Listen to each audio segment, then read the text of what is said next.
The world can often throw curveballs at us, and our community has been advancing on roads that have been paved with obstacles as of late.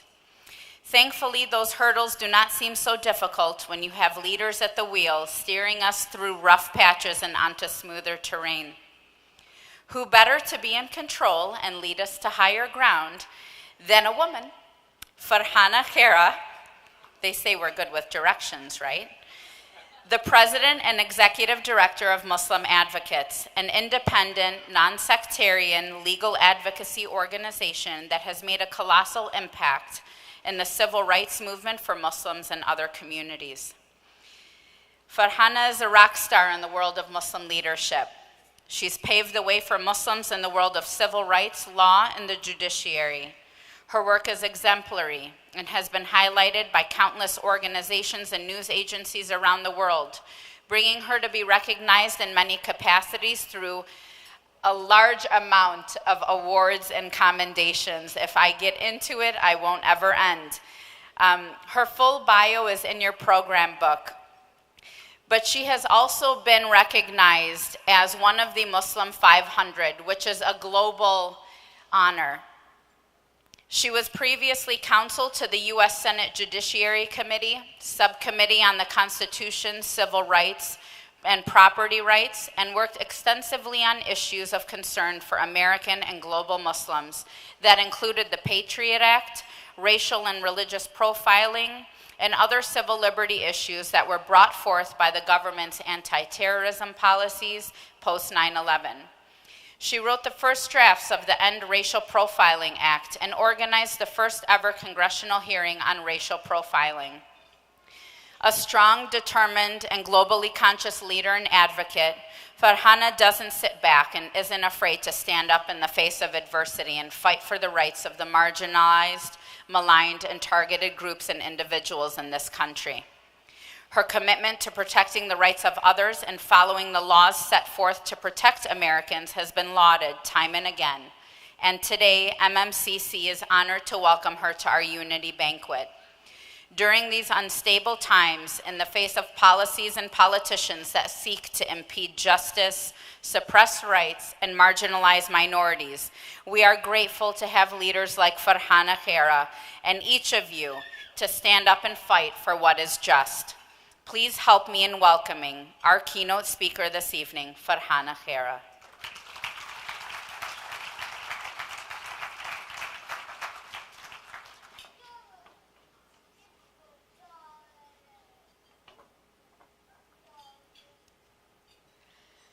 Assalamu alaikum. Good evening. It is a great honor to be back in the state of Michigan, and it's an honor to be with you here this evening. I first want to extend my congratulations to the honorees this evening, so congratulations to all of you. And I want to thank Sahela for the really heartwarming and kind introduction. Thank you, Sahela. I'd like to thank the Michigan Muslim Community Council for inviting me, and specifically Dr. Ahmed and Dr. Hadidi. It's been wonderful being here and getting to know the council and the community. And at Muslim Advocates, we've actually worked with MMCC for several years now. We so appreciate their leadership in our partnership. This evening, I'm grateful for the opportunity to speak to you for a bit about the state of Muslims in America and our civil rights. As we gather here, it has been almost 1 year to the day that Donald Trump was elected president. Until that evening, I had believed in the fundamental good of the American people. And I had thought there was just no way that a majority of voters could vote a reckless and divisive figure as the head of our country. That evening, as the poll results came in, I was stunned. And the next morning, as I awoke and realized I didn't have a bad dream, I also immediately thought about what the future would be like for me, my family, and for the American Muslim community. One of my first thoughts that morning, the day after the election, was about a visit I had earlier that year to Tula Lake. Tula Lake is a tiny town that sits in a remote, desolate part of the country. It sits on the California-Oregon border. And it was one of 10 sites of internment camps maintained by our government and where Japanese Americans were detained for several years. So that morning, I thought about my visit to Tula Lake and what I learned there. I learned that when President Roosevelt issued the executive order calling for Japanese Americans to be interned, the Japanese American community did not have a lot of time to react or prepare. They had just 48 hours to collect their belongings and report to these locations, leaving behind their homes, their businesses, and their farms. And at that time, civil society was largely silent. There were no large-scale public protests by non-Japanese Americans. Only one governor, Governor Ralph Carr of Colorado, had the courage to speak out against the internment order. And he did so at great political cost. 2 years later, he would lose re-election. The legal community was largely silent. There were a few brave lawyers who actually did the hard work of trying to represent Japanese Americans and trying to get them released. You see, there was so much fear in 1942 that most Americans were unwilling to challenge the President of the United States. So a year ago, I thought that would be our fate too. Our fellow Americans would be fearful and would be unwilling to stand up to the most powerful man in the world. And I had a reason to be concerned. After all, we had just witnessed an election in which the press basically gave now the president-elect a free pass and lots of free airtime. And to be candid with you, in our work at Muslim Advocates, we too sometimes found law firms and lawyers not exactly being terribly interested in our work, specifically our work challenging discriminatory governmental policies. To give you one example, 5 years ago, we filed the first lawsuit challenging the New York Police Department's massive discriminatory surveillance program that targeted Muslims living not only in New York, but New Jersey, Pennsylvania, and Connecticut. Not based on any evidence of wrongdoing, but simply because these were places where Muslims would congregate. We had reached out to over 24 law firms in the Northeast corridor, asking them to join us. And one by one, each one declined. Why? Because it was just politically unpalatable for them to join a lawsuit taking on the most powerful law enforcement agency in the country. And they feared losing clients. They didn't always say this directly. Sometimes it was implied. So you can imagine my surprise then, when on January 28th of this year, less than 24 hours after, now President Trump issued his first Muslim ban executive order. There weren't just a few or a dozen. There were literally thousands of our fellow Americans who stood up and swarmed to our nation's airports.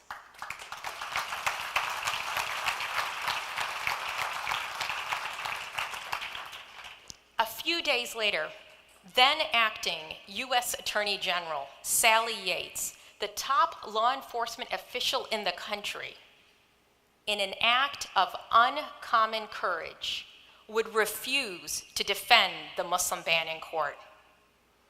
She was promptly fired and promptly written into our history books. Today, she is a hero of mine, and I know of millions of Americans.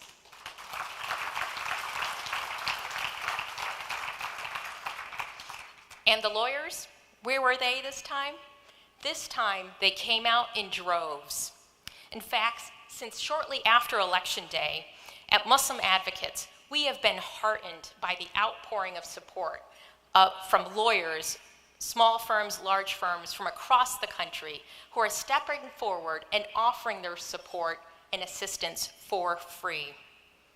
And with the support of top law firms and some of our allies like the Southern Poverty Law Center and Americans United for the Separation of Church and State, we are fighting the Muslim ban every step of the way.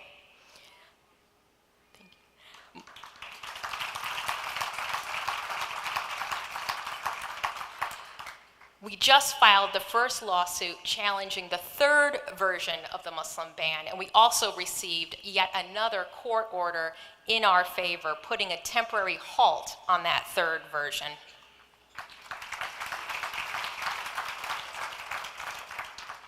But while the Muslim ban fight is far from over, I am glad that my initial fears have proven wrong.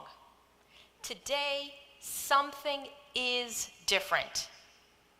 And this evening, as I stand before you, I have hope. While the challenges are serious and many, and may even seem daunting at times, I have hope that together we can and we will win this fight for the soul of our country.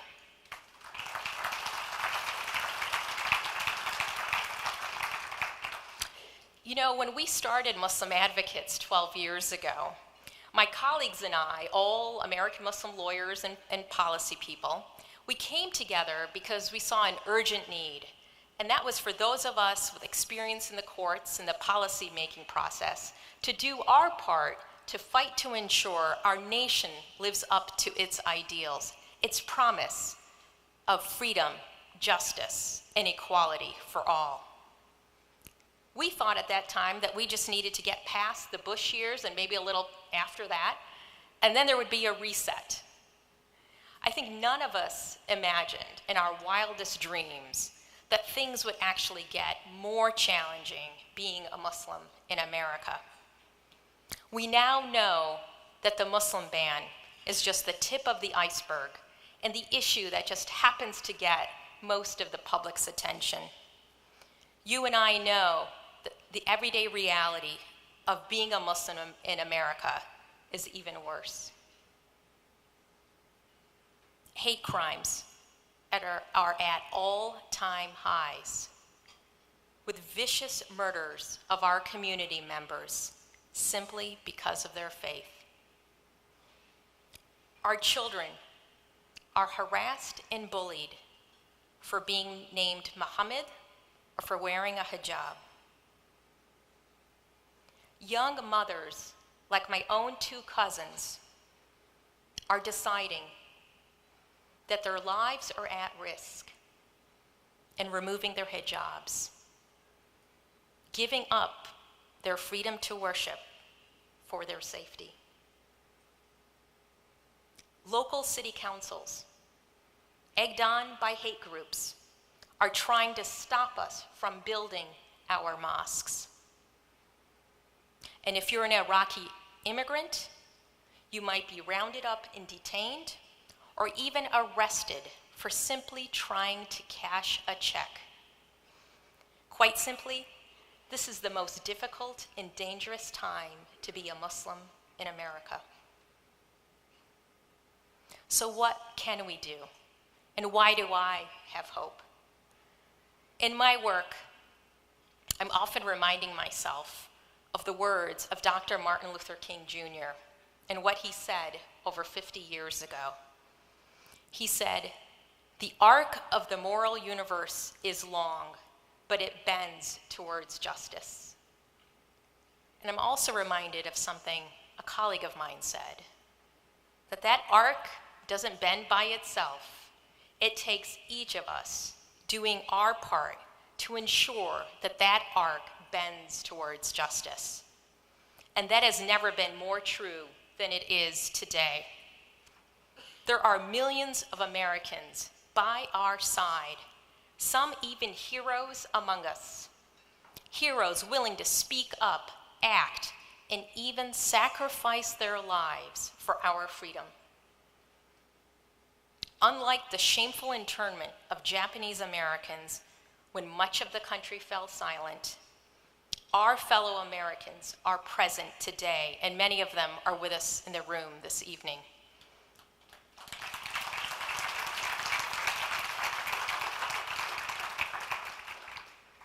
This year, we have seen everyday Americans from all walks of life who are coming together with greater urgency and strength than I've ever seen before, making their voices known with their friends and neighbors, and standing up and with the Muslim community, participating in protests, and even profound acts of heroism.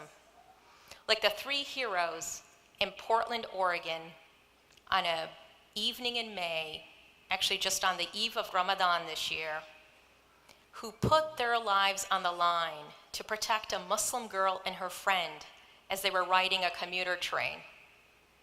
2 of those heroes lost their lives, and the 3rd was seriously injured. We have seen that strength and solidarity in our work at Muslim Advocates too. This year, with our allies, we've shined a light on the hateful views of bigoted advisors in the White House. Steve Bannon, Sebastian Gorka, Steve Miller. And in less than a year, 2 of those advisors are already gone, Bannon and Gorka. And that's with our allies. And with our allies in the LGBT movement, we also succeeded in stopping Mark Green from becoming the next Army Secretary and former Milwaukee County Sheriff David Clark from taking a position in the U.S. Department of Homeland Security. Both had extremist anti-Muslim views, not to mention troubling and discriminatory anti-LGBT views as well. And with our allies at Color of Change, we called on CEOs to step down from Trump's business councils, to stop associating their corporate brands with hate. It took a while for most of these CEOs to do the right thing. It started with the CEO of Uber, who stepped down shortly after the first Muslim ban was ordered. And then in June, the CEOs of Tesla and Disney. And then eventually, after the hate rally in Charlottesville this summer, the pressure was just too great, and a number of additional CEOs stepped down with additional pressure from us and our allies, and Trump was forced to dissolve his councils.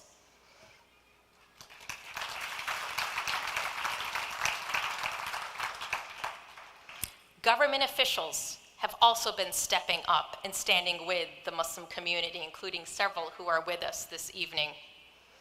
Numerous governors and state attorneys general have stepped forward and taken legal action to defy the president's attempt to enact the Muslim ban, as well as his other anti-immigrant enforcement measures. Over 100 members of Congress have not only spoken out against the Muslim ban, they actually joined a legal brief that was filed with the Supreme Court, as well as some of the appellate courts, against the Muslim ban. So we still have work to do, but the outpouring of support from these public officials gives me hope. And the lawyers are doing their part too. Some of the top law firms in the country have truly stepped up and are working with us in our numerous legal actions. I probably personally have been the most impressed by the law firm of Latham & Watkins. It's one of the top law firms in the country, if not the world.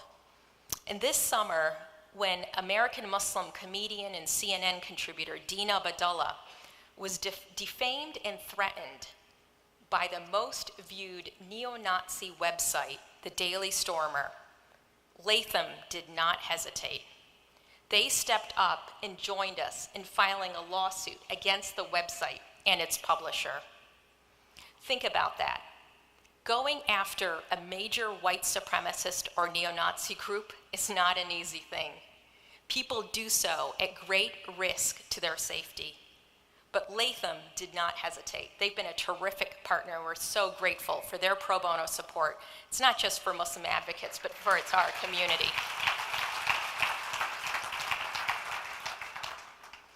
And you know who else is helping us bend the arc towards justice? Corporations.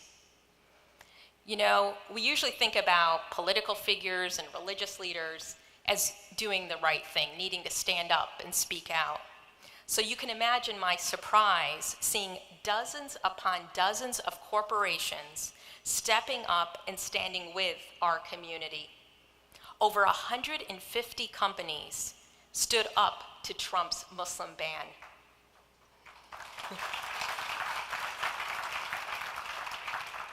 They too filed an amicus brief with the Supreme Court. Airbnb, the housing platform, has also shown extraordinary courage and leadership. When they learned that Trump's Muslim and refugee ban would lead to thousands of people being stranded in the US and overseas, what did? They actually opened their platform to be used by affected people for free.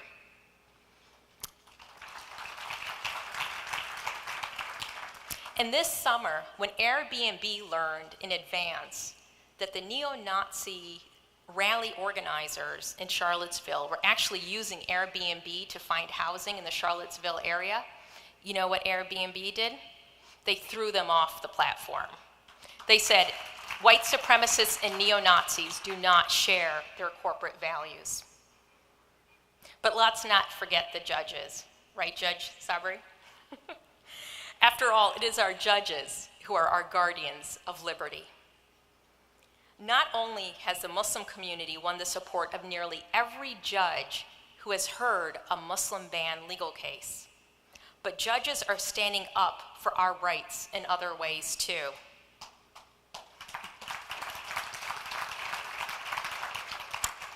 Take, for example, the Islamic Center in Culpeper, Virginia. It's a rural part of Virginia outside of Washington, D.C. And after worshiping in a cramped building with no heat, no washing facilities for too long, the community decided to start plans to build a larger facility to meet their needs.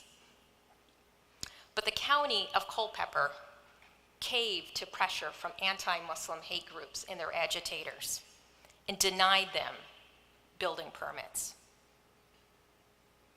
In 25 years, the county had never held a public hearing on any application for these same building permits. In 25 years, the county had never rejected any house of worship's application for the same building permit, except when it came to the Islamic Center of Culpeper. So we filed a lawsuit, and we won.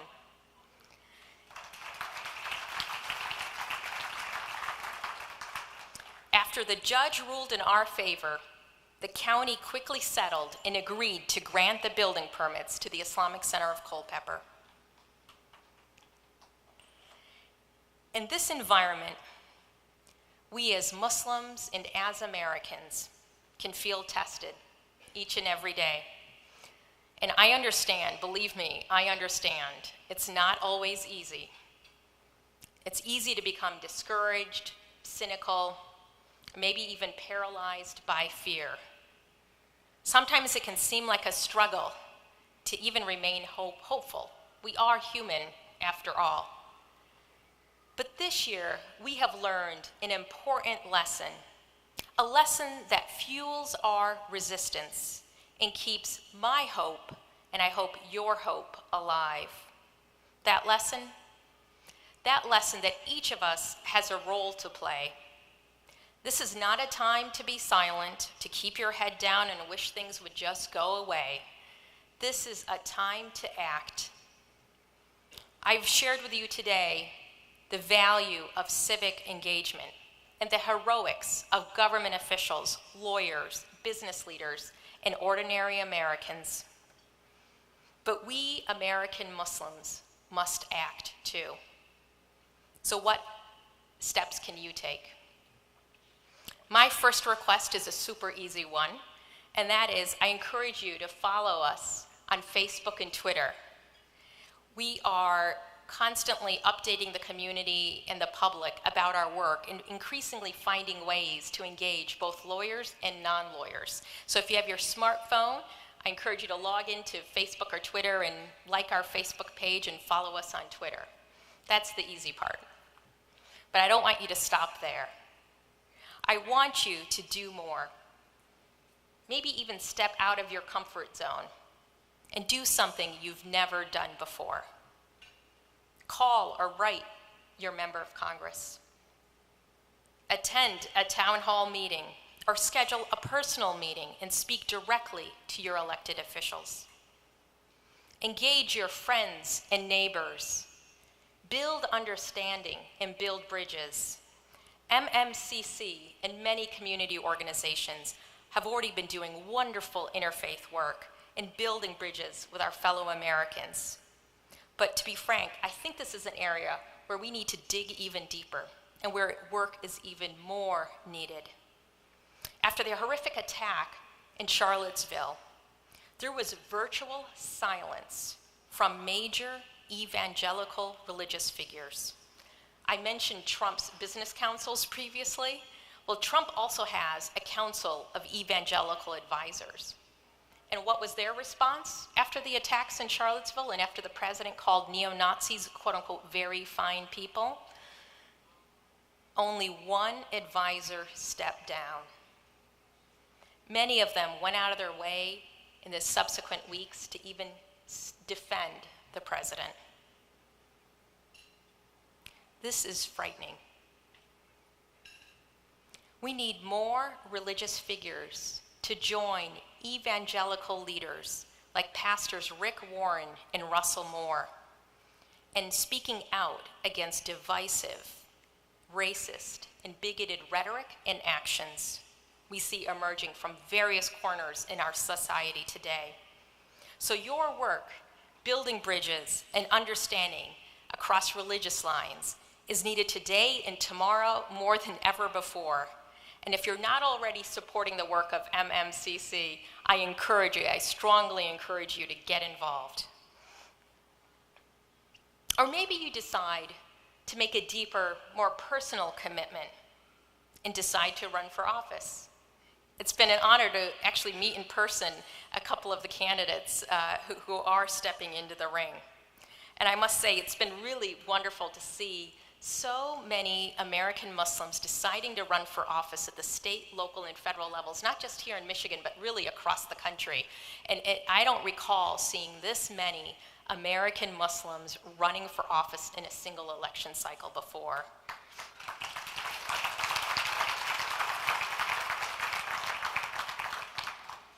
Finally, I want to leave you with this request for action. We, as individuals, as ordinary citizens, are sometimes called upon to step up and act through our legal system. I'm reminded of Rosa Parks.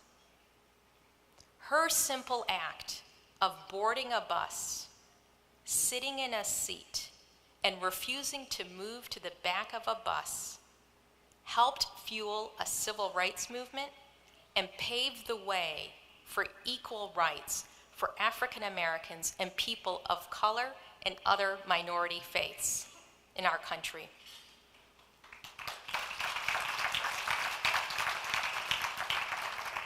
As we seek justice today, we need individuals and organizations who are willing to be the Rosa Parks of today. You know, a few years ago, when we were talking to Muslims in New Jersey about joining a lawsuit against the New York Police Department, it wasn't an easy thing. The NYPD, as I mentioned, is arguably the most powerful police department, not just in the US, but the world. And here we were asking community members and organizations like MSA National to join us in not only speaking out against the police department, but in actually suing them. So it wasn't an easy task, but we were so glad they agreed to do so. And because of the leadership and the courage of MSA National, Farhaj Hassan, Moiz Mohammed, the Council of Imams of New Jersey, and nearly a dozen plaintiffs, we were able to get the NYPD to stop their discriminatory surveillance program.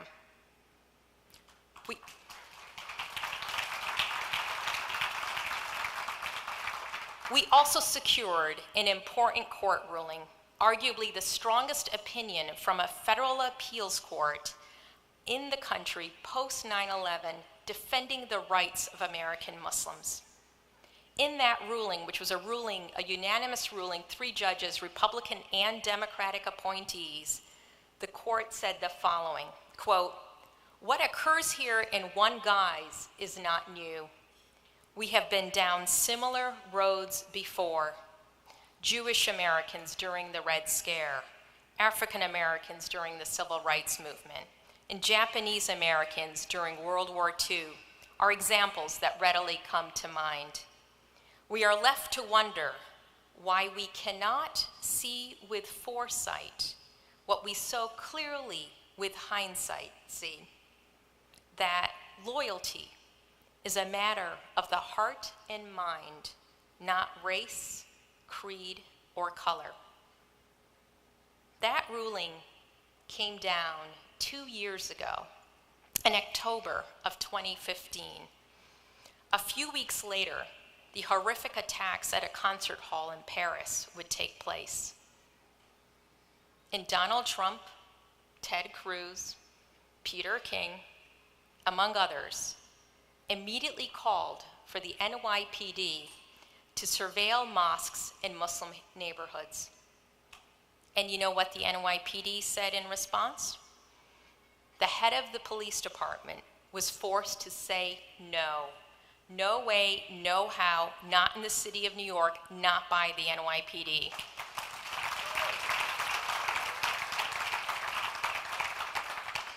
And just this past week, after the truck attack in New York, the deputy commissioner of the NYPD said this attack, quote, "isn't about Islam, this isn't about the mosque he attends," unquote. These statements and the change in policy by the NYPD would not have been possible without the courage of the American Muslims in our case. They stood up for all of us in our rights. Those American Muslims made an impact, and we are indebted to them for their courage. You have the power to make an impact too. If you want change, if you want real, lasting change, each of us needs to be willing to step forward and go public and take legal action too. So if you've been the victim of hate, if you've been the victim of hate or discrimination as a result of a discriminatory government policy, been attacked by a hate group, or being deprived of your right to live your life freely, we want to hear from you. We want to have a conversation about whether taking legal action is the right step for you. So I know the road ahead towards our goal of freedom and justice for all is long, and the road ahead, it won't always move in a straight line, but we are making progress. If we stay strong, if we stay resilient and united, we can overcome the climate of hate in our country. We can create a future where American Muslims and people of all faiths can live their lives freely. Together, we can bend that arc of justice with each of us doing our part. Thank you so very much.